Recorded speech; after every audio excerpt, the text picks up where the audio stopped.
மக்களே, west பெங்கால Mamata பானர்ஜியை தோக்கடித்த BJP ஆட்கள் அந்த இடத்தையே சூறையாடி நாசம் பண்ணிட்டாங்க. ஆனா இதே தமிழ்நாட்டுல டிவிகே வின் பண்ணி டிவிகேவோட ஆதரவாளர்கள் தமிழ்நாட்டுல என்ன பண்ணிருப்பாங்க? நடு ரோட்லயே ஒரு ஆட்டை வெட்டி கொண்டாடுறாங்க. இப்போ எந்த கட்சியினராவது ஒரு ஆட்டை வெட்டி கொண்டாடுவாங்களா?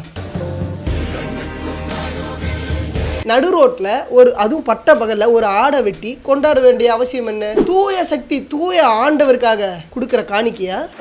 தூய சக்தின்னு சொல்றீங்க, மாற்றத்தை கொண்டு வர போற சொன்னீங்க. உத்தரப்பிரதேசம் மாதிரி மாறுறது தான் இந்த மாற்றமா? அங்கதான் அறிவின்மை இல்லாம பண்றானுங்கன்னா இங்கேயுமா?